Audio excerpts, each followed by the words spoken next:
So fresh to salty, you are first.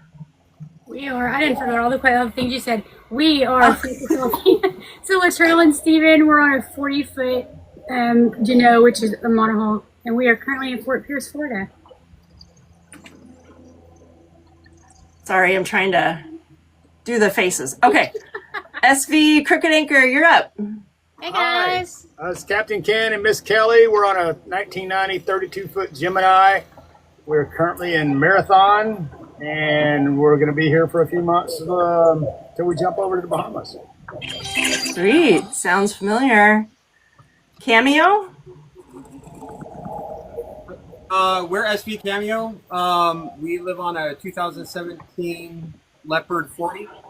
We're in the USVI right now, and we just came up from Grenada. Awesome. And welcome home, kind of, right? Yeah, that's the weird thing is we've been here before. We rode out a hurricane season last year here. Stupid idea, but I guess it's the place we've been the most, so we call it home, but And we own a mooring boat here, so. Yeah. True. Sweet. Belkinshaw? Hi, everyone. I am Monica. My husband, Mike, is down below working on the boat. We are currently on the hard in Rio Dulce, Guatemala. We are on a 2016 Nautatech 46 Open. And yeah, that's what we got going on. Very cool. And Lexi? Hi, I'm Lexi. This is Hadley May. And we're on Sadie, 97 Gemini 105M. Currently in LaBelle at the city dock right now, but heading to Anna Maria, where I'm from, so. Aw, how fun. And Sailing Sage? Oh, I can't hear you. Can you hear me now? Maybe. Try again. Alright, I'm Sage. Yep. Sitting on the 89, Catalina 36. We have been sailing full time in Mexico for the last 2 years since I bought the boat. And just finished the summer in the Sea of Cortez. Cool. Very exciting. Awesome. So today's topic is, sorry, I should tell you about me. We are Sailing Vessel Constantina, and our blog and all that is called Destination Adrift. And we are on a 2002 Fontaine Peugeot Athena sailing catamaran. And right now we're currently in Jacksonville, Florida, headed down to Stuart for a little stop to visit with our kiddo, who's 18 now, and then to the Florida Keys and the Bahamas. So that's kind of our plan right now. So we're kind of getting into our shifting sailing seasons. It's November. It's getting colder up north. It's going to start getting warmer as the summer comes around in the south. So we're kind of talking about our shifting sailing seasons and what we're doing. So the first question is going to be, with that shifting sailing season, where's everyone planning to sail? North, south, east, west, or are you just staying where you are? So fresh to salty, you are up first. I think the first thing we're going to do is, for the first time in I think 3 or 4 years, our whole family is going home for Christmas. And that's kind of a secret. So, because our grandkids don't know, my sister don't know this. Anyway, but then I think we're tossing up the idea of maybe going to the Keys for a few weeks and then to the Bahamas. And we're going to, because of the fee increases, we're just going to do the whole 6 months. We're going to stay the longest that we possibly can. Right? Yes. We want to go definitely to Long Island, Cat Island, and there's one more. Conception Island. We went to Long Island last year. We didn't get to the other two, so that's like our goal this time. Sounds awesome. And Crooked Anchor? Hey guys, we are in the Keys right now, where we're going to wait for the winter, February. We're going to try to cross back over to the Bahamas. It'll be our 5th time. We're going to try to get as much time as possible, but 3 to 6 months, whatever we're allowed to do. And then we want to get there for the cruising regatta in February down in Georgetown, and then we'll go to the Out Islands. We love the Out Islands. and we hope to do the Raggeds this year. Yeah, we haven't done the Raggeds yet. We're So trying to hit more places that we haven't been. We've done 4 years, like we've done 4 seasons there, and you kind of go places that are familiar, and every year we hit a little farther, a little, spread out more and more. So trying to hit places we haven't been. Sounds awesome. A lot of us headed to the Bahamas. yeah, Cameo? Hello. So we are here. I am getting ready to head to the States. I leave Tuesday. I'm going to visit my mom to surprise her for her 80th birthday. And Ray's going to stay here working on some boat projects. And then after that, we're kind of waiting for a number of buddy boats. We're all kind of converging either here or Puerto Rico.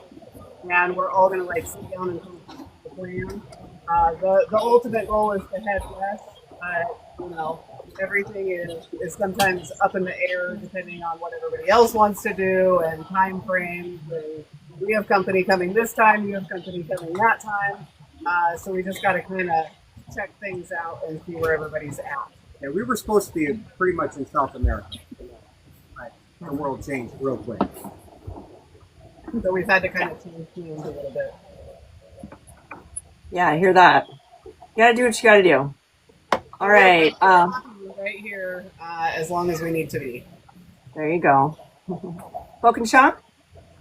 All right. Well, our plan is we are going to be heading home for the holidays. So actually, we're leaving Guatemala on Thursday. We'll be back in California to be with our kids, the grown kids, visit them for Thanksgiving, my mother and family, and then we'll be there we're flying back to Guatemala on New Year's, and then we're hopefully dropping in the water as soon as we can in January, and we are going to be heading south. We're working our way to Belize for a bit, then we're doing the Bay Islands, which is Roatan, Honduras, and then we're going to do Cayman Island, and then we're heading south to Panama.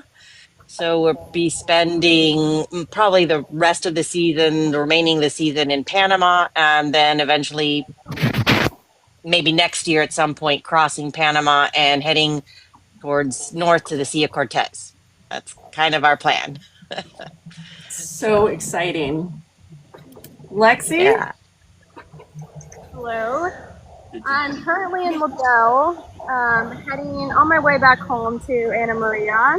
And then I'm going to do a mini refit there, hang out with family, holidays, and then hopefully leave early to mid-January to head south down the west coast, and then do the Keys, and then to the Bahamas. Yay!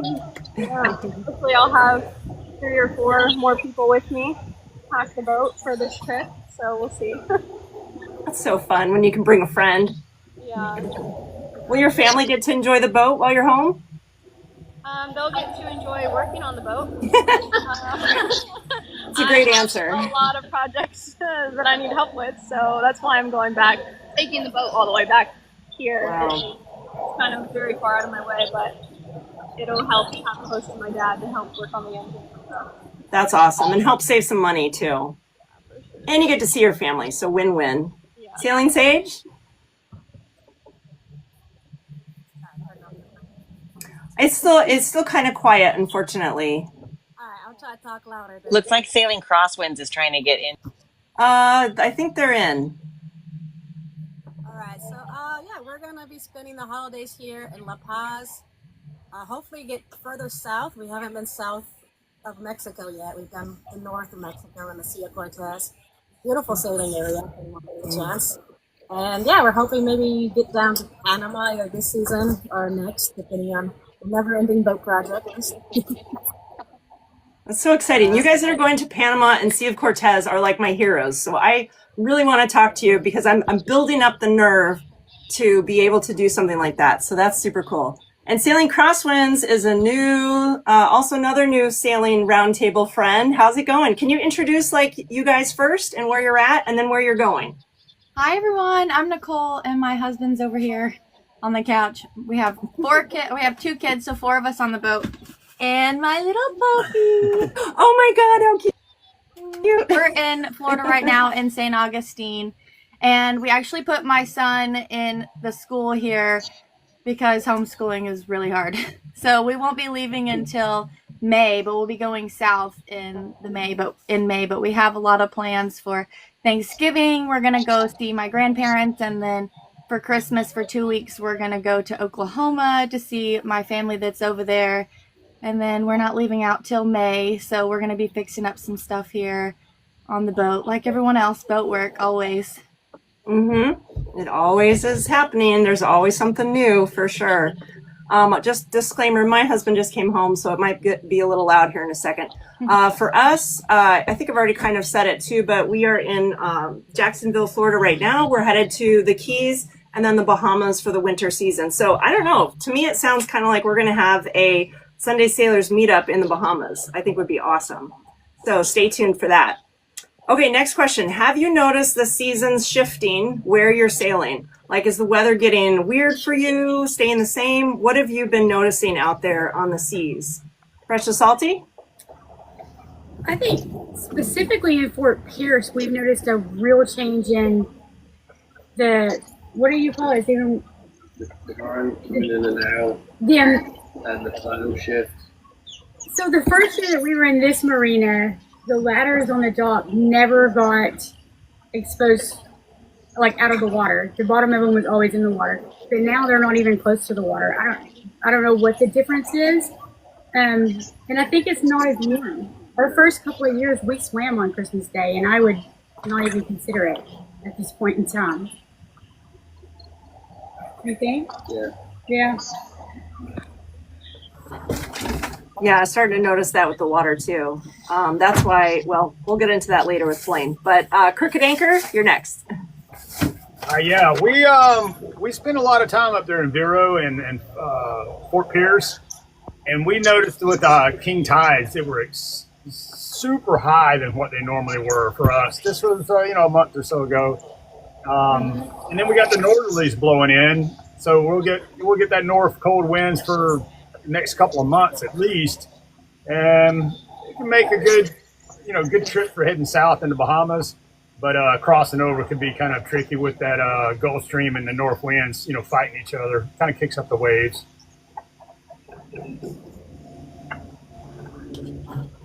Cameo? I think it kind of gets to the heart of your question. I think what we've noticed, especially since we've done a lot of open ocean down here lately, the wind models aren't matching what the conditions are like they used to as much. We sailed from Martinique straight here on a 3-day straight shot, and all the models had it a broadside beam reach with wind and waves. And we were getting the wind from the front quarter panel, but we had following speed the whole way. And no model had that anywhere. No matter how many times we updated, no matter if we used windy, predict wind, or anything, nothing showed what we were experiencing out there. It worked in our favor, but it had me double checking everything I've known for 3 years, because it didn't line up. It worked out great. We were happy. We were hauling. We were hauling, but we got here 14 hours early. It was such different weather conditions than what we predicted. So we were kind of noticing that when we were down on Anchor in Grenada, that the weather system said it would come through on Saturday, and we just kind of prepared for it on Friday, and we were always kind of in the right there. So I don't know what that means, but that's what I'm noticing. Yeah, predictions are sometimes off. We've been seeing that too. Bokenshaw? Oh, sorry. Go ahead. I was just gonna say, and as far as what you can just feel and notice, I do notice. Even though, what did I say? It's 88.7. Not to rub it in. But in the evenings, it does feel cooler. So at night, for the down in Grenada and stuff, it was zero release at night. But I have noticed it, in the last couple of weeks, but I'm starting to feel it cool down in the evening time a lot also, which is nice. Nice relief for sure. Bokenshaw? Yeah, so I'm in Guatemala, and we've been here since June. And here they say the rainy season is July to October.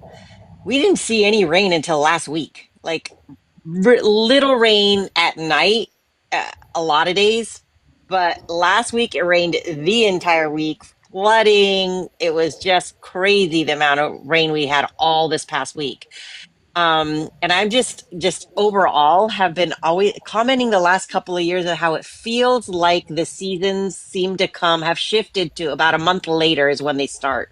Like it's, the seasons I feel like have shifted a little later. I don't know why, or if it's just an observation that I've made. I feel like the hurricanes come a little later now.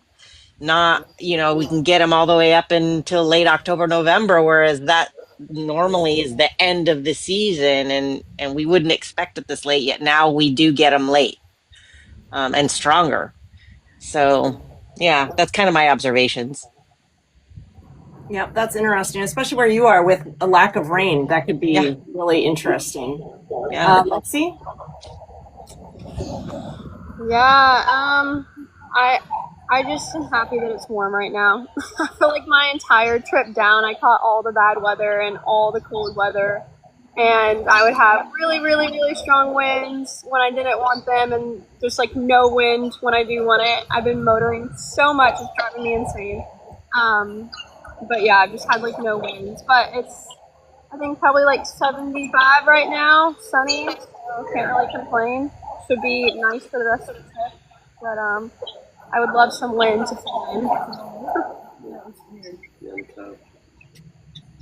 Sailing Sage?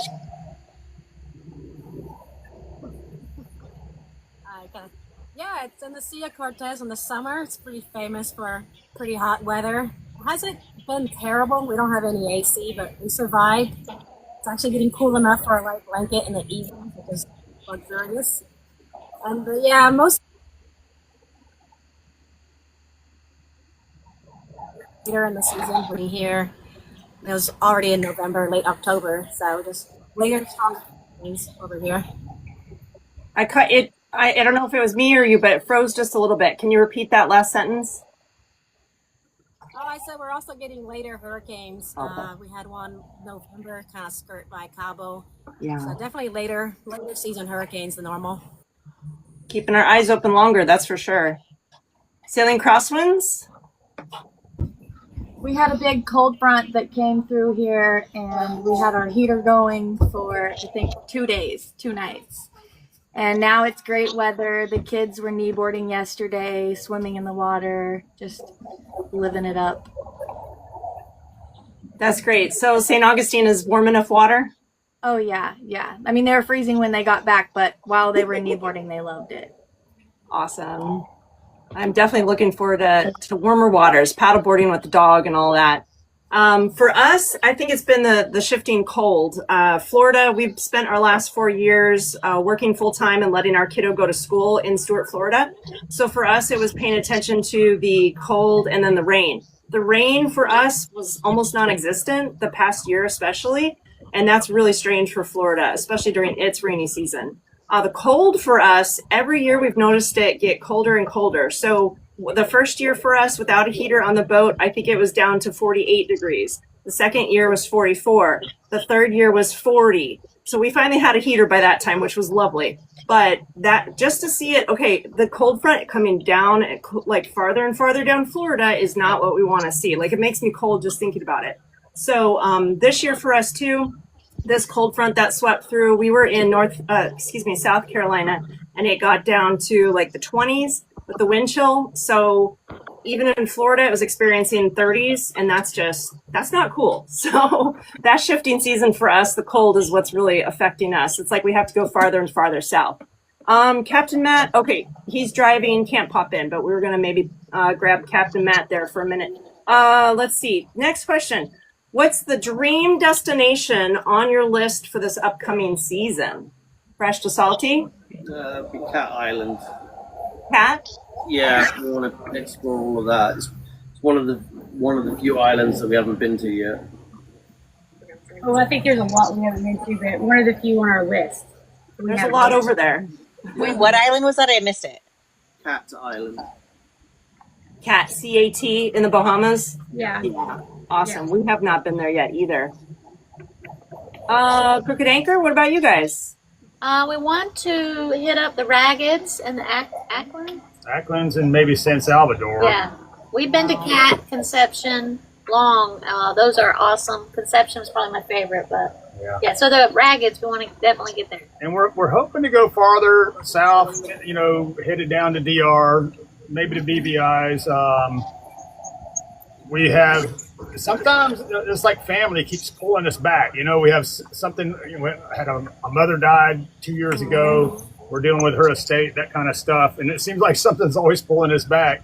Our first year, we were trying to get all the way down to Grenada, and COVID happened, and then the next year, we made it to the Bahamas finally, and then wanted to go a little farther, and then my mother got sick and passed away, and something just kept pulling us back. We're hoping this year maybe to get all the way down to Grenada if possible, but we'll just have to play it by ear. Awesome. It looks like some of you guys have some chatting to do. If you've been here, but they haven't been here, and we can all kind of share resources. I love that. Sailing Cameo? Yeah, if you end up down here, let us know. We'd love to meet up.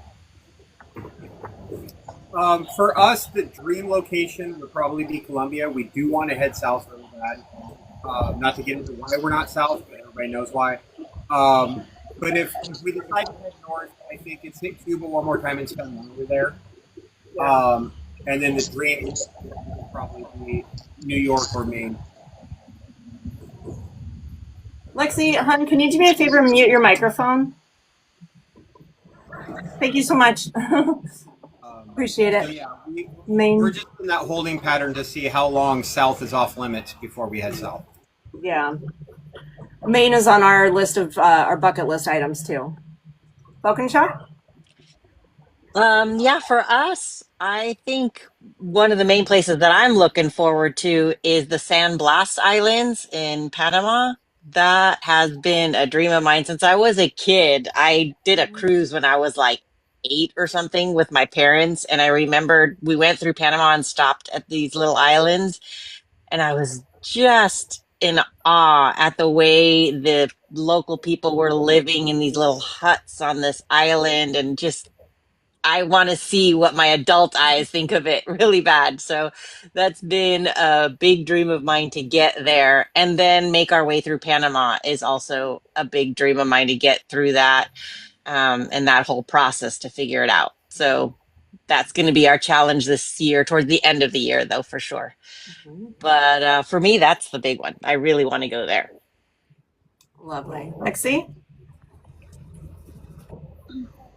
Yeah, I would love to go to so many different more places, but I'm having a lot of issues with insurance, which is a whole nother topic. I know a lot of people say just to self-insure and things, but that's not really an option here.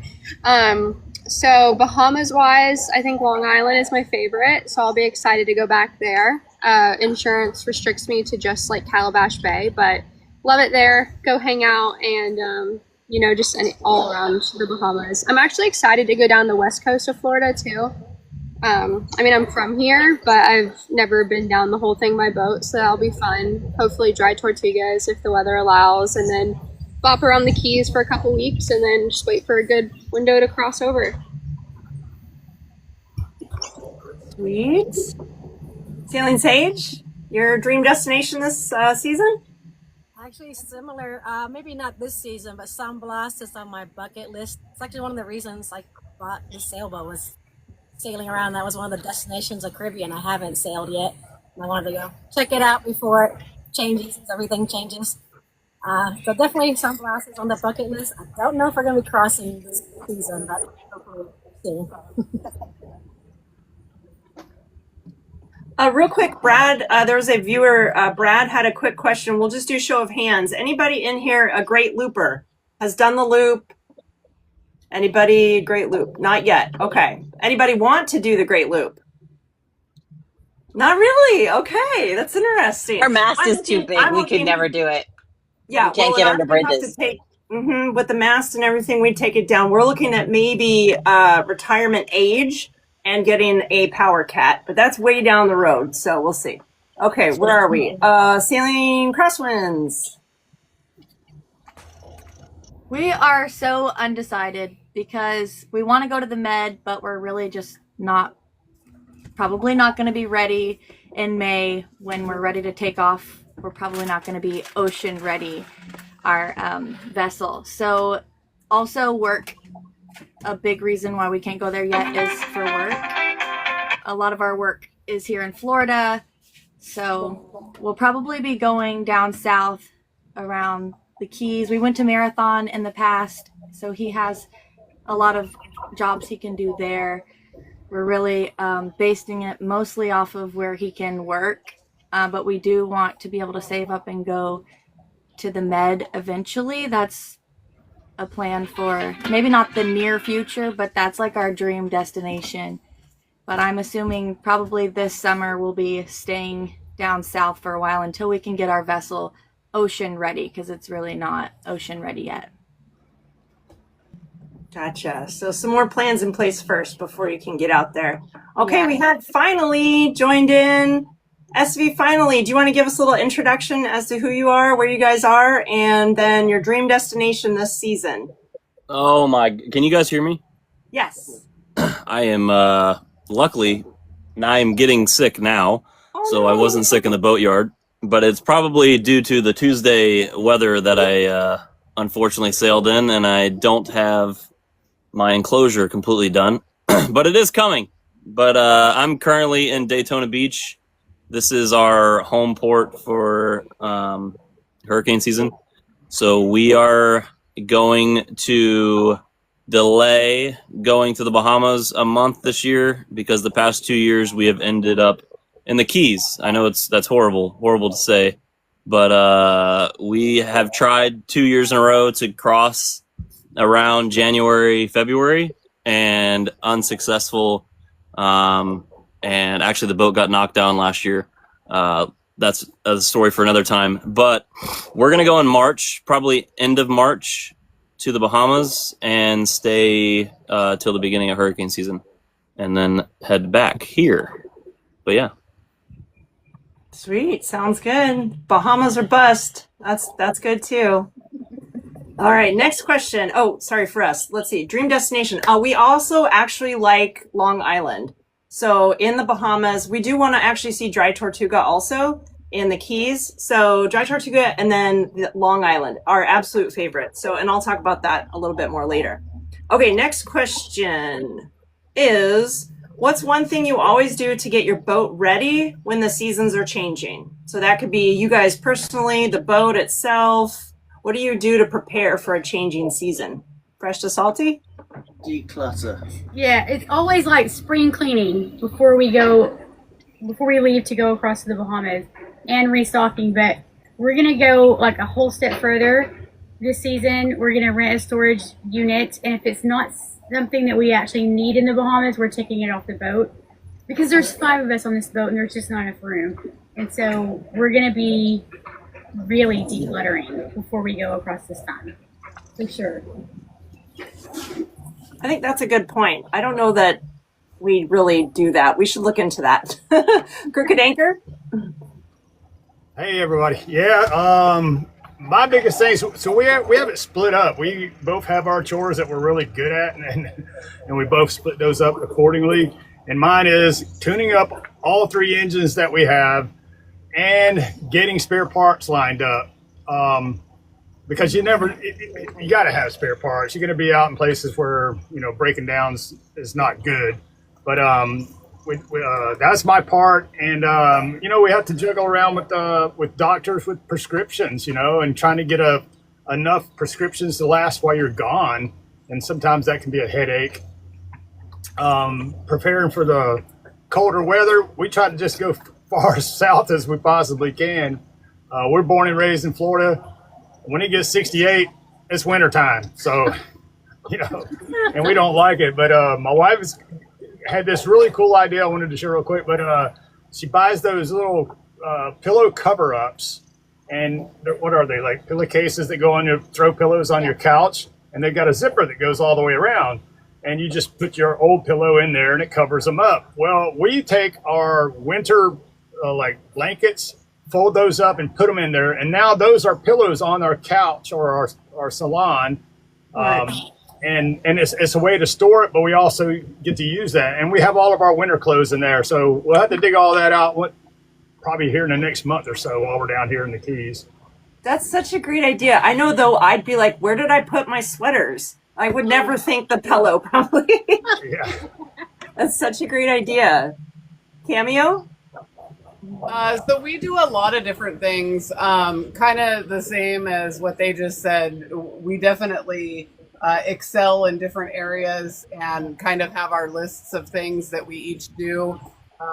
Mine is definitely the organizer. So I go through and organize She stuff. hides stuff. I find it. And like when we just got out of the boatyard, so we did like a major purge of stuff. So the boatyard was like a big time for us to go through, and like Fresh to Salty said, you know, like there's certain things we absolutely don't need right now, so it can find a new home. Yeah, we raised our water line by almost 2 inches Yeah. in the boatyard. And then also as far as like as it pertains to the changing seasons and how much we're cruising, we joke that we have condo mode versus passage mode.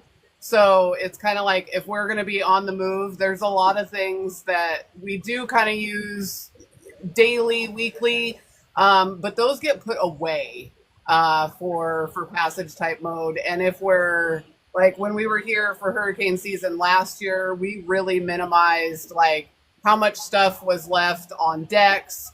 You know, most of the time it's like you go swimming and, oh, I can just leave my pool float here and it's not a big deal. But during hurricane season, it's like, nope, that absolutely has to be put away and secured down and keep minimal things on board to make sure that those things aren't flying projectiles or end up in the water or those sorts of things. And then Blaine had something about meds. Oh yeah, the medical. He brought up the medications. That is like the biggest struggle we have. Yeah. Part of the reason why we came back up to VI for her to fly out is because there's a VA hospital here. So I'm really working with doctors to try and say, hey, can we double my dose of a medication and I only take half of it, but then I've got like a 6-month supply after 3 months kind of thing. It's really trying to establish with our doctors the trust value for my medications so that we can have enough when we go away. Because we try and go to some of these islands and try and get some meds and they don't have them in stock, even if they don't care about prescriptions in some of these islands. It's not having certain meds in stock, too. Yeah, that can be quite a hurdle, I'm sure. Boke and Shaw, what about you guys? Changing Yep, seasons. I would say pretty much the same of what everybody's saying. The getting the medical stuff is one of those main things. Like, it's why we're heading home. We've got some, our annual physical, dental cleaning, things like that. We try and get that in when we are in the States. And for our boat, it's a lot. Like my husband does the boat check, the engine checks and the repairs. I feel like we're always doing the repairing and the cleaning, and I don't know that we do anything specifically different as we take off. Like I feel like we're constantly doing stuff, constantly working our way there, making our way through a list that is really never ending. So it's not like, oh, we're getting ready to go to the Bahamas. Now we got to do XYZ. No, we've already been doing it all year long. We're just working our way through it some more and more and more. Feels like there's not just one time where we're doing XYZ. It's year round. Here I'm noticing though, just the humidity and how, we do get a lot more mold growth. So I feel like I'm constantly wiping things down with vinegar and water and a lot more of that happening here than when we were in the Bahamas and Florida. Or even up the eastern coast of the U.S. So, but yeah, I don't think there's one thing specifically that we do just to get ready. I feel like constant. we're we're revisiting everything every month. Maybe organizing one little bit. Every 6 months or so. Maybe I did a big reorganizing because about 6 months ago where I realized things would be better organized in this different way. Now that we've been on the boat 2 years, we've kind of learned some lessons of where things go and what makes more sense. And so we have revamped how we've organized. But yeah, I don't know that it's just happened just before we take off or anything like that. Perfect. Good lessons there. Lexi? Yeah. Well, I've never really had to prepare anything for the boat. I mean, last year was my first season on the boat, and we kind of just went from like full on refit mode to, okay, we finished all our projects in the yard, now let's just go. But the boat came with so much stuff on it that it was like, where do we even begin going through and like knowing what we actually need to bring? And I was also with my friend Grace at the time, and she's much more knowledgeable about that. So she kind of made all the decisions on that. But now, having done it myself and being solo for the past 6 months, and I'll be doing it again this year, it's going to be much more of a project, because I think a lot of the stuff we have is like not quite necessary, especially just like going to the Bahamas, you know. And now that I've been there, I kind of understand what it's like to get stuff and whatever, have spare parts and all of that. But lots of projects coming up on the boat too that I'll be doing, and getting ready. I mean, it's just me on the boat now, so it's ridiculous that every room is full of stuff. So going through all of that, getting rid of all of that, and then like I said earlier, I'm going to be bringing 3 friends along on this trip. So figuring out how I'm going to have space for everyone on the boat. Even though I have 3 rooms, one room is like fully dedicated as a garage. So moving systems, you know, water tanks and water maker and batteries, and just kind of figuring out how to make people fit on the boat is my biggest task. And that provisioning, don't forget to provision accordingly for that many people. Yeah, that too. I've been thinking about adding another freezer fridge, but where do I put that? And that just goes into the space thing. You know, if I was keeping a garage, that'd be fine. But I have 3 rooms and I'm going to have 4 girls. So like, how do I make it all work, you know? Best of luck with that. Let us report back. Maybe that can be our next month's topic, is organizing. Where does everything go? We'll see. Yeah. Sailing Sage, what about you guys? Kind of comes back to, I guess, the weather conversation. We actually had more cloudy days and rainy days in the Sea of Cortez this summer. And I realize up there, where there's really no parts available, it's very remote, is that our previous owner had made all the batteries in a parallel system, which meant that when we had cloudy days, our starter was having a hard time getting a full. So this past week, we've been rewiring the entire boat, redoing all the batteries, just getting ready to head south, where I know there's going to be more rainy days and cloudy days, and trying to get more self-sufficient systems into the boat. Big projects.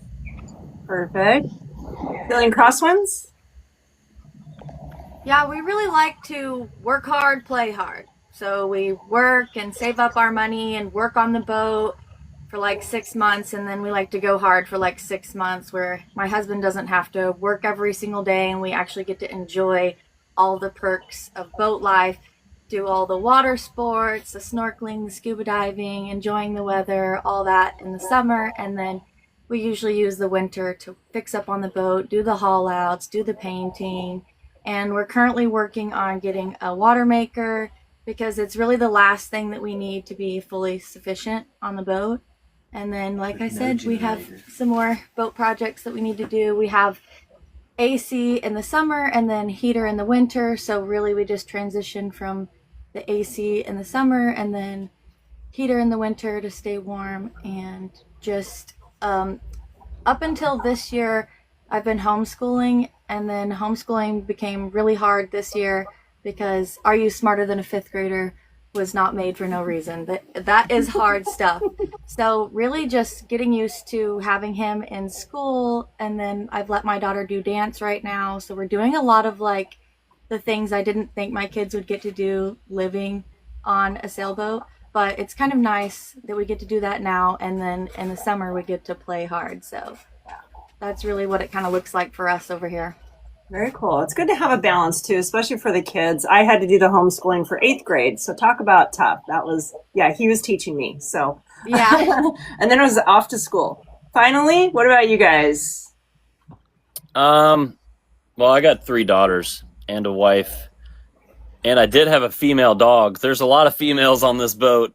So I definitely understand the space limitation and what comes on this boat. So I constantly, usually I give it a couple days and then I'll try to start pushing like, hey, do we really need that? Like, what purpose does that serve? Do we need 30 lip glosses in this head right here, or is maybe 5 good? So that's a constant year-round battle. So I can't really say that there's a mode there. I usually I'll test the waters. If I can push a little harder this day, I'll do that. But we do live full time here. We do have a storage unit, so some of the stuff when we're during hurricane season, we're kind of like, this is home, but just at the marina. So stuff collects and you kind of have to clear that out. But throughout the year, just like any other home, even when we're in the Keys for months, stuff still collects. So you constantly have to go through the boat and get rid of it. And I'm always working on the boat. And then if I get bored with all the little maintenance things, then I want to upgrade something, unfortunately. So that happens a lot too. So I wouldn't say there's really a mode. I think it's just constantness. So yeah, that's kind of what we do. Gotcha. Yeah, and ours mostly pertains to where we're sailing. So we did do quite a big purge before we left Stewart to go north.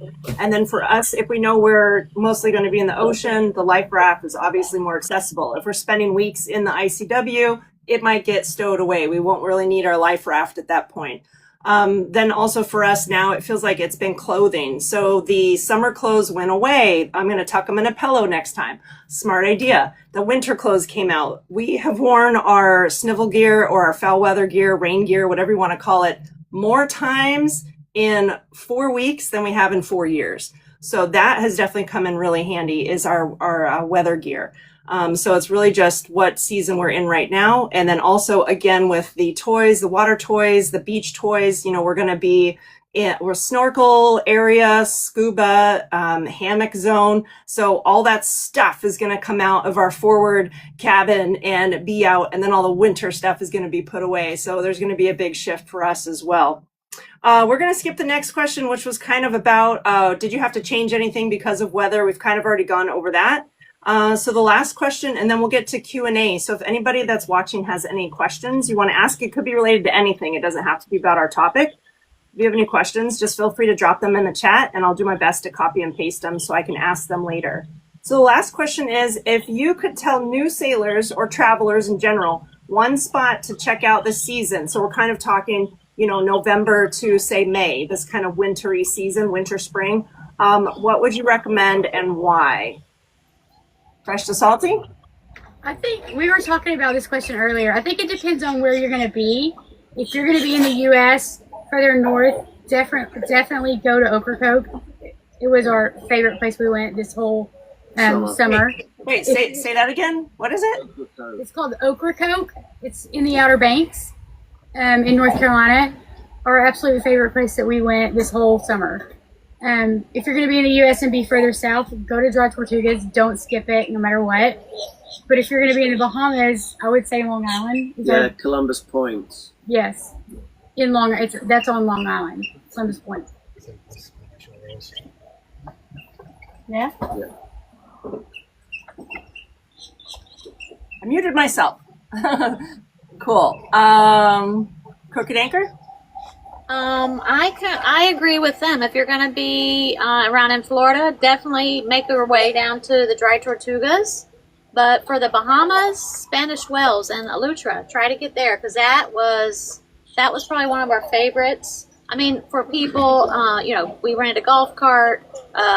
There's a good airport there. If you have guests coming in, provisioning. But then if you want a little seclusion, what was it? White Key at the end? White Key, where Pirates of the Caribbean was. It was just sandbar after sandbar after sandbar. So I had the best time there. So yeah. Well, the Spanish Wells I like because all the islands in the Bahamas are different. They all got their little vibe. They even have a different dialect when they talk, and they can tell from where other islanders are from by their I call it an accent, I guess. You probably tell I'm from the South, but Spanish Wells was so diverse. It was just really very refreshing, for a Bahamian island, and I like that if you're in the Bahamas. And hopefully, if we do this again next year, we'll have something a little farther south that we can talk about. Yeah. Very cool. Thanks, guys. Cameo? On a separate side note, but related, any of the parents that are doing homeschool stuff, Blaine and I were teachers. So if anybody has any questions or wants to like run anything by us, we're more than welcome to throw in our 2 cents if you want. The other part of that is I totally agree with Dry Tortuga. Definitely a no miss. And for those of you who talked about doing the west coast of Florida, you have to stop at Marco Island. It's a beautiful place to hang out. The people are so friendly and so nice. That was one of the best places that we stopped on our, like, the start of our voyage. Would be my 2 cents. Blaine has another one. I would say, based on your comfort level and everything, Cuba was the best sailing grounds we've been in by far. Wow. We went to Cuba instead of the Bahamas because we just couldn't afford the Bahamas, to be totally honest. And we were just completely amazed by the whole coastline. All the stops we made along the coast in Cuba and the anchorages we pulled into, the water clarity, the fact that there was no towns around, that it was just, it felt like you showed up 400 years ago to this island. And it was just, we were treated awesome. Everything was great as far as check-in and all that. Super cheap, and just the swimming areas and everything is like part of the reason we're thinking about going back north is because it was. Love it. It's on the list. It doesn't feel like there's anything floating in the water. There's no nothing. It's just. And there's a lot of people that have been really nervous. They're like, really? You went to Cuba? So again, like if you think it might be on your list, but you're worried about certain things or you just have questions, again, definitely reach out because it's definitely a go-to. The people there are so amazing. We had an amazing time there. That's really good to hear. I love it. Bokenshaw? Yeah, I agree. But we did Cuba this last season too. I really am thankful we had that chance and didn't let our fears get in the way because we studied it for a long time and we're nervous, and I'm thankful we did Cuba. It was a really cool place. But my thing, I would say it depends on what kind of vibes you're looking for. Like if you're going with a bunch of friends and you want the party vibe and just to have a good time, the BVIs are my favorite place. I love the baths. I love the British Virgin Islands. But if you're looking for chill, want to be alone, just beauty and no one else around, beautiful waters. I think where was it that we in the Bahamas, the southern part, the Raggeds. I loved the Raggeds. That was one of my favorite places. It was just so beautiful there. And there's still a lot of the Bahamas that we haven't had the opportunity to, because there's so much to see and you don't realize how far and spread out everything is until you get there. Several years before you can get to see everything. So we still have a lot to explore in the Bahamas, but I really like the Raggeds. Yeah, that's what I would think. You mean it's not easy to get to 700 islands in the Bahamas? Right? Crazy. It's so awesome. Lexi, any suggestions? I think I grew up on this coast in Florida on a little island. It's called Anna Maria. And it's just north of Sarasota and south of Tampa. And it's a really beautiful area. And so I'm actually excited to actually take the boat around there. I've been on like motorboats and stuff around there my whole life, but actually sailing around will be super fun. I feel like it's going to be a place that I will suggest people to go. I feel like people skip the West Coast. I mean, kind of makes sense. There's really nothing else over here besides Florida, but I'd say that. And I spent the summer and fall in the Outer Banks, which was beautiful. That was so much fun. It was really a great place to go, and lots of places you can kind of hide out for protection. And then anywhere in the Bahamas is great. You can't really go wrong in the Bahamas. Like I said earlier, Calabash Bay was my favorite in Long Island. Rented a car there, and then like went up and down the whole island, which was really nice. So, yeah. Sage? Feeling Sage?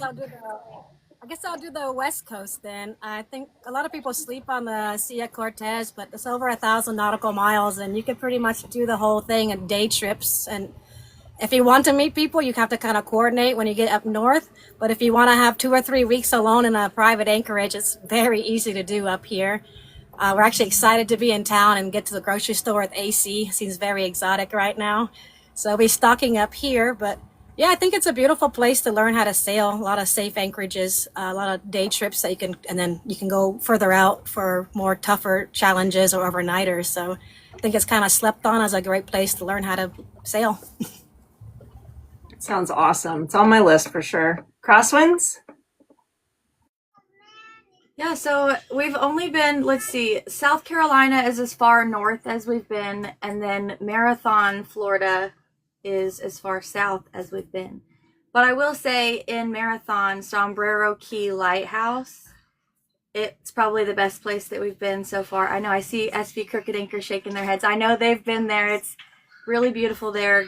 Lots of fish to go snorkeling and learn how to scuba dive and all that stuff out there. It's a really good place. It was the first time I ever got to swim with the sharks. And I know I saw like a nurse shark and I was just like, oh my gosh, there's sharks underneath us. I was freaking out and everyone around us was just like, oh, it's cool. They're nice sharks. And I was like, nice sharks? I didn't even know there was a thing. So, and then I really liked the Baja Honda Bridge over there by the 7 Mile Bridge. That was a lot of fun going there, but I look forward to a lot of other really great places too. Good tips. I agree with all of those. Finally? We've kind of been, well, I've been all over in my professional journey, all over the Med and stuff like that, but beings were kind of talking East Coast and Northern Caribbean. Again, I would say like Bokenshaw, it depends on who is a part of your crew. My crew consists of 3 children and my wife. So with that in mind, I have a 13-year-old as the oldest. So we like seclusion. So I love the Berry Islands. I think they're amazing, but there's not much around unless you're buddy boating. So with that in mind, we like Georgetown. Also, it's a cruising kind of community. So meeting up with other cruisers, and then Marathon, to me is kind of like it. If you're new to cruising, I think it's kind of eye opening that, oh, so this is like a cruising community. Like this is a cruising stop. The whole area is created based around cruisers. It's a huge mooring field, and the dinghy docks are bigger than some marinas. So I think that it kind of eye opens to a lot of new cruisers that this is kind of based around this lifestyle. We love, if you're going north a little bit of Florida and Georgia, a little more seclusion, but it's amazing. Our kids loved it. Was Cumberland Island with the wild horses. So yeah, we kind of go back and forth between, we try to hang out and go to cruising destinations to meet up with other cruisers and meet more boat kids. And then also the other avenue of it is I love the Berry Islands because you can kind of make it your own. There's no one really else around. So yeah, a little bit of that. I agree with so many of you. I think for us, we had the past season, I would say also Cumberland Island.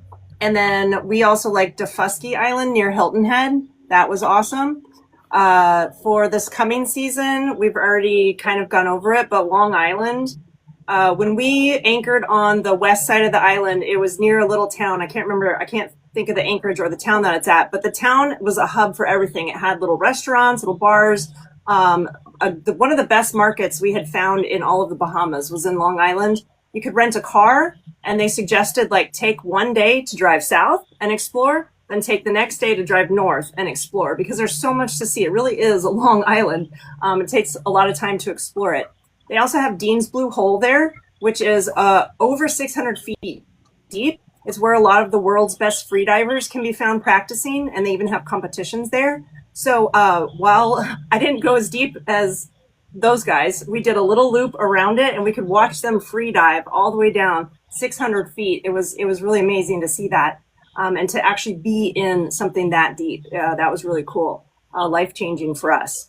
So that's our suggestions. There's also really cool caves there, and then also some historical landmarks.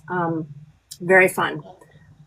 We've got a couple of questions, and I'll try to keep up with the questions here at the bottom. And this is kind of a free-for-all, so you can unmic if you want to and jump in and answer these questions. So Greg had a question. He's a brand new sailor, and we're going to welcome him into our sailing community here on TikTok. What would everyone recommend? How would you recommend to learn about sailing? What's the best tips that you've found for new sailors to learn about sailing? Go do it. That's it. You can take all the courses you want. Especially if you're cruising, you're not racing. You need to understand the physics behind a sail, and that it's basically a wing inverted or vertical. So understand the concept of sailing. But listen, I don't want to knock anyone's courses. ASA is great, but it is different. A dinghy boat is different than a 46-foot monohull. And the thing is, you just have to go do it. Don't be scared to do it. I can teach. I do instruct for insurance purposes, new boat owners, and I tell them, listen, I'm mostly going over the systems and making sure you can dock and undock the boat in close quarter maneuver. And so using your engine is most of the training that I do, not so much sailing. I can teach you how to sail in half an afternoon. Just go do it. That's what I would say.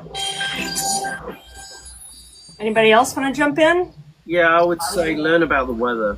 I mean, to me, that's the biggest thing. The sailing part's easy. Like you'll figure out the sails. Yeah. Just the weather. Figure out the weather. And knowing when to go and where you're going. Those are the two things that I would say concentrate the most on. More importantly, knowing when not to go. Yes. Yes, when not to go, for sure. Yes. Anybody else? I would say one of... Oh, go ahead. Camille?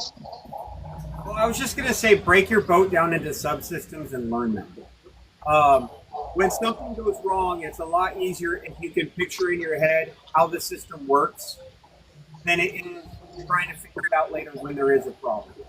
So when you have time, when you get your boat, understand, even if it's just a toilet, where each pipe goes, where the problems are coming from.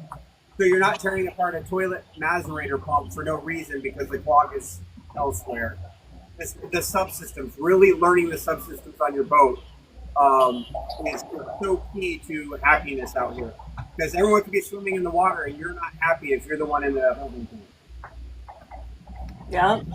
Bokenshaw, did you have I was just going to say one of the biggest things that when we first started sailing, another sailor told me this and it sunk in and was like, oh, yeah, that's so true.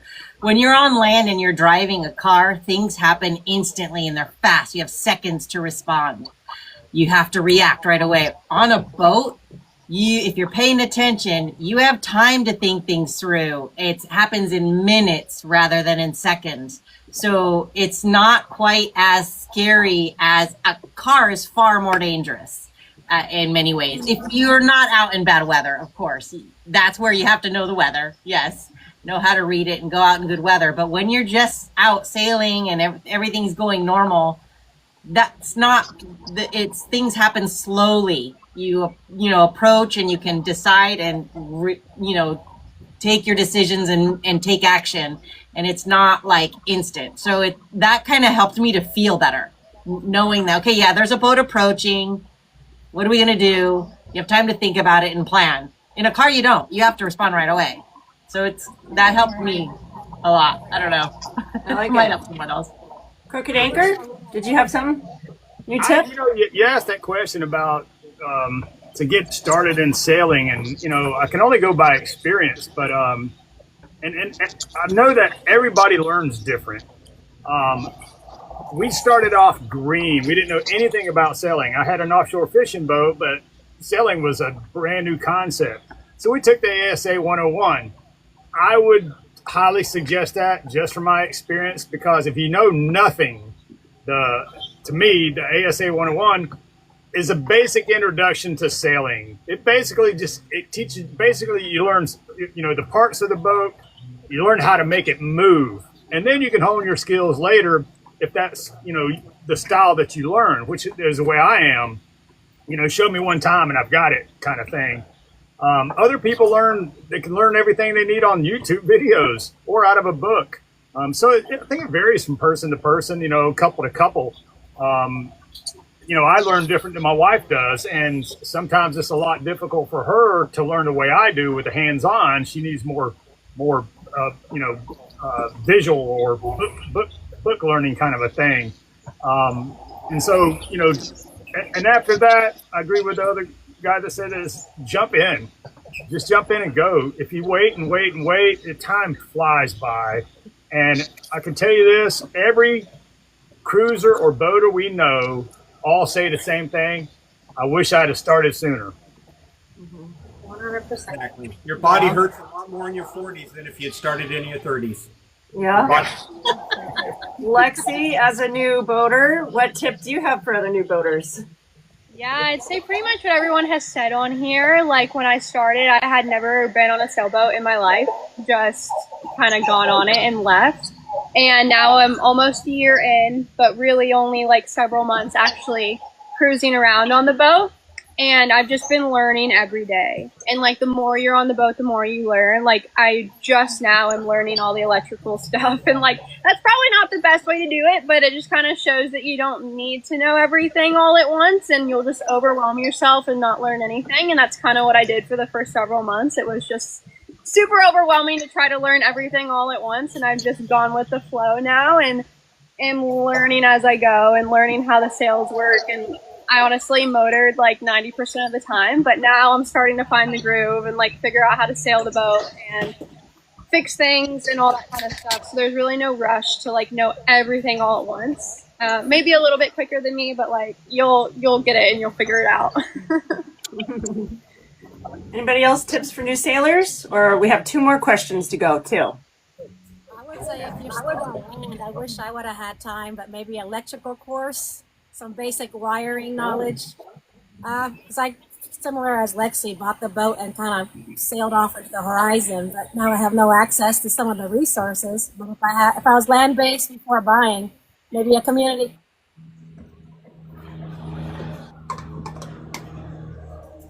Darn, it froze again. That's going to give you the biggest headache out here. So. Anybody else? Okay, we're going to do, Samantha had asked, I keep hearing about all these boat fires, how to try to avoid it. Anybody? We just had one. You just had one? We just had one on our sail up. Luckily, we caught it in time. But our coolant hose that goes into our engine on our left engine split open, and our engine overheated, and some of the paint on the top of the engine caught fire. But it was immediately smelling it, and then, honest to God, this sounds horrible, but it was ChatGPT to tell me what the next steps to take. It sounds horrible, but what the next steps to take were after I identified the problem and shut off the engine, so I didn't cause further harm.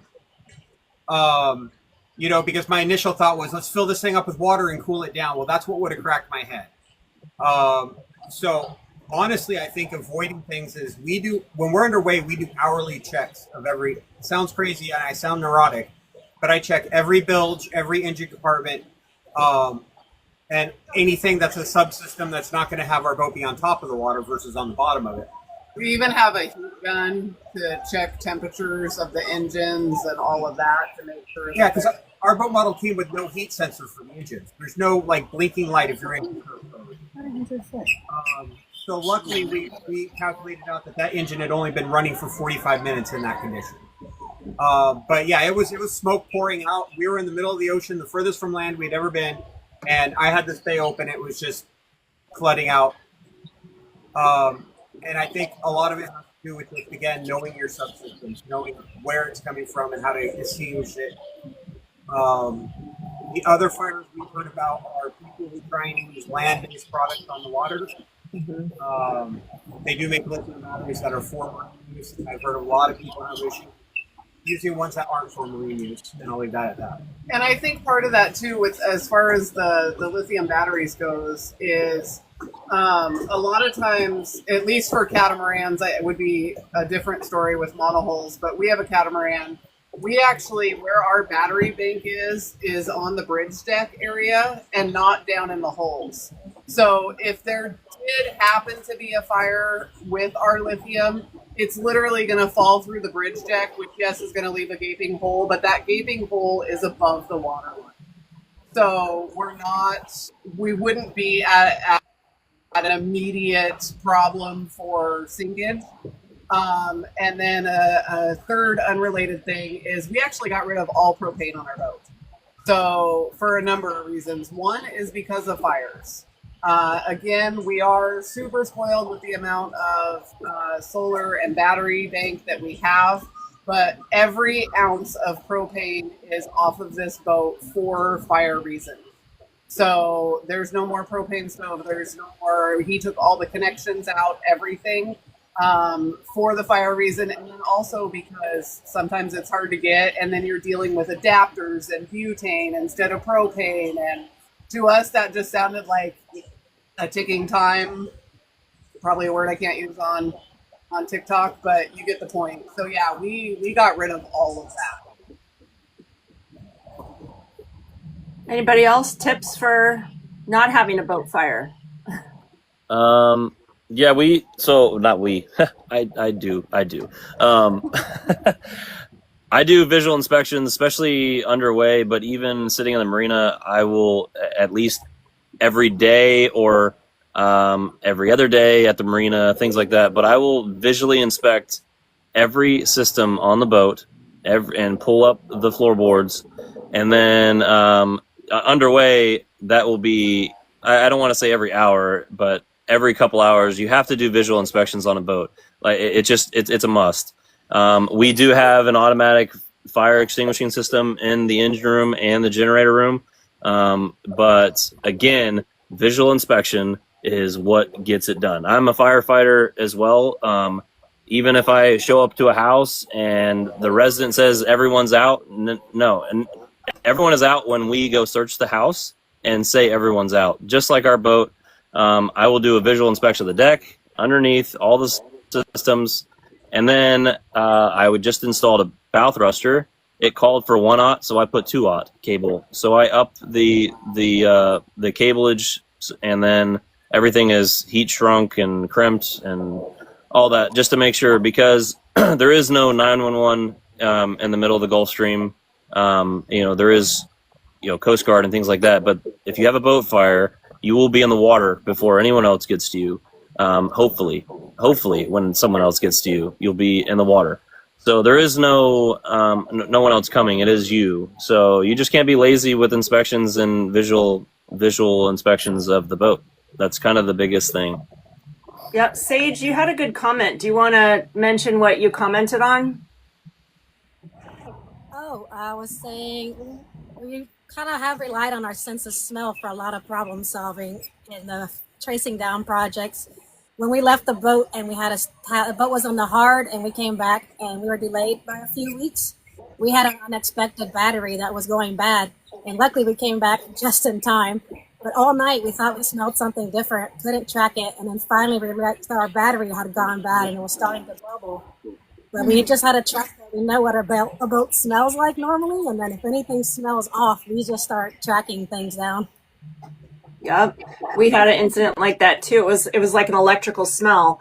And sure enough, our shore power cord, when we were back in the marina, it wasn't plugged in correctly and we could smell it melting. So that could be another source. So those shore power cords, always triple check that. We've got one more question I saw from D in the chat. Let me see if I can figure out how to word this. How do you check in and figure out the costs of important things, like when you go to a new port? What's the best way to do that? And what resources do you use to know how to check in, what the costs are going to be, how to register pets, that sort of thing? I mean, I can start. Cameo? Sure. So we talk about boat jobs. Usually that's one of my boat jobs. I immediately handed the phone over to her. That's not my job. So I start with No Foreign Land. And on No4, it's an app on the Play Store, and we use that for so many things. But it's kind of like my starting point for checking in, because a lot of the cruisers will post on their experiences and websites to look for, or what the requirements are. and then you can kind of branch out from there. A lot of times there's phone numbers or websites or processes that you have to do. Yeah, it'll be like, talk to Marcus. He'll, take you in and he'll do this and he'll do that.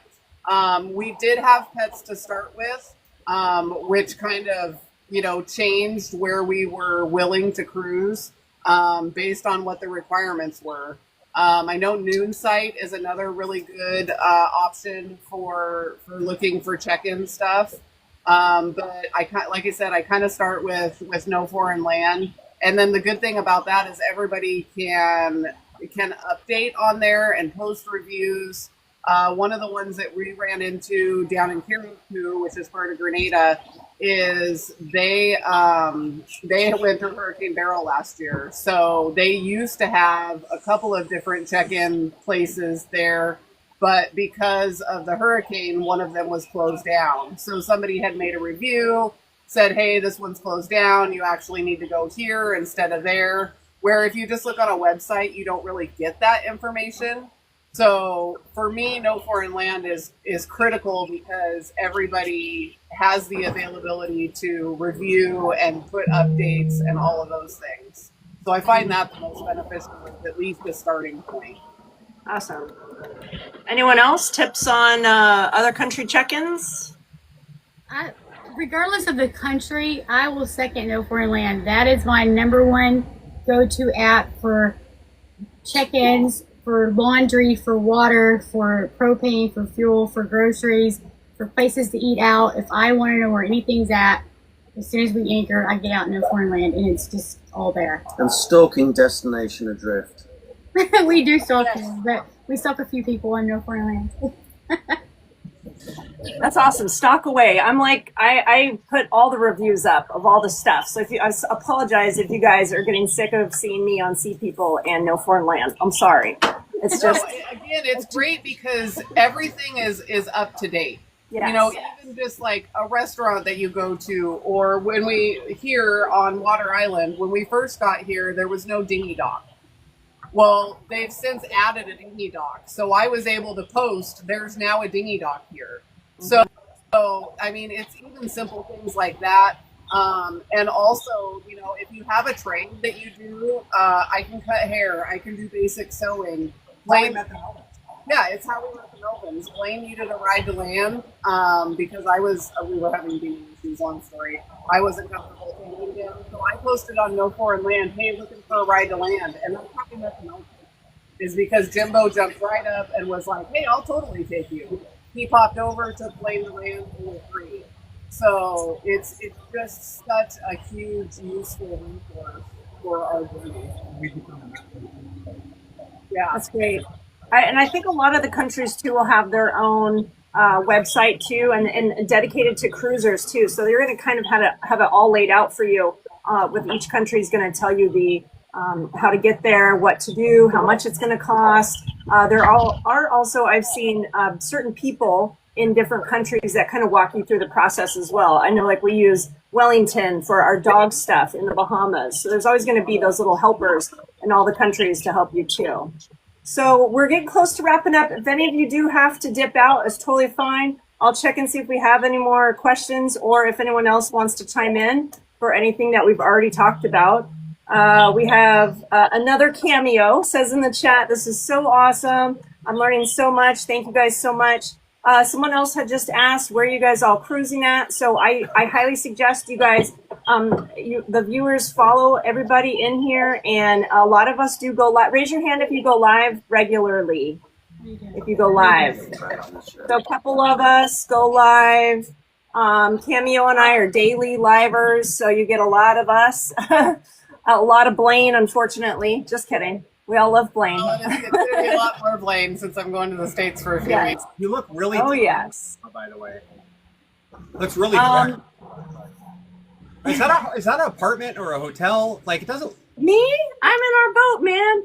I will put a shameless plug for Blaine and I are having a boat battle on Wednesday at 6 p.m. Eastern, and the loser has to walk the plank and jump in the water. So if anyone wants to come and cheer us on, you can tap, tap, tap away or give gifts to make us have more points than the other one. Greatly There's appreciate it. videos of me in the water. I can't find one of Randy Joe. Oh yeah, I got to tag you in it. I will. So let me just double check. Any other questions? Haley has followed everyone. Oh, We love it. 35 millimeter. Somebody said about, I can't find the comment now, that whatever place they were looking at didn't have any information on no foreign land. So if you are in a place that has no information on no foreign land, you can add it. Add the restaurants, the laundry places, the grocery stores. So if you're in a place that has nothing and you find things, add them on no foreign land. I would say that in Mexico, no foreign land is just becoming popular, so there's not, people are starting to add things. But at least in the Sea Cortez, the old school cruising guides that cruisers pass on to different people coming in with little notes about where the best fishing spot is or where the best snorkeling spot. We have about two or three of those on board, and they've been really helpful. A lot of the places are just not on the apps yet over here. There is a place in Mexico that, because I stalk even all the places we haven't been to yet, where they talk about a lady rowing out in a rowboat to give you 25-cent tacos, and I am ready for that. Oh, yeah. Yes. I'd give her 50 cents for tacos. That sounds amazing. That would be awesome. Well, all right, guys, we're almost toward the end of our live, but I do want to remind everybody that this is recorded, and I'll be posting it when I have free time. Not swimming in the water here, Blaine. When I have free time, it'll be posted to YouTube under Destination Adrift, and everybody here should be able to have access to it too. I'll be sure to send you that. So thanks to everybody. The little blue dots in the corner, Lexi, that means you have gotten some gifts. And so thanks to our viewers today for giving us the daily heart me's and the gifts and that sort of thing. I'm going to let all of our sailors check out of the live first and disconnect. I think you just press your face and hit disconnect. You're welcome, Sandra. Thanks for being here. And then that way you keep all your points earned today. And thanks, guys, so much for being here. I know everyone has gained a couple new followers today. And if our viewers have any tips or suggestions on topics to have next time, I would definitely love a message on some ideas. So bye, guys. Thanks so much. We really appreciate it, and hopefully we'll see you again. Yeah. Bye. Thank you. Yeah, for sure. Bye, guys. Safe travels. Yeah. Safe travels, everyone. She's always our fearless leader and host, and for doing this every time. She's been very flexible with everybody's schedules. Yes. So we really thank her for all the hard work that she puts into all this. Appreciate it, guys. Thank you so much. Bye, guys. Have a wonderful day, and I'm going to go cheer on our football teams today, especially the Denver Broncos. So anyways, thanks, guys, for joining, and I hope you enjoyed it. Oops, I'm trying to get back to the normal, the normal thing. Panel switch. Hey, there we go. Okay. Yeah, go Broncos. I agree. So here's one view of Bella real quick. Bella, say hi. Do you want to say bye-bye to everyone? Say bye-bye. Bye, guys. Thanks so much. We'll see you tomorrow. Bye, Playtrick. Have a great day. Bye, guys. Thanks for joining.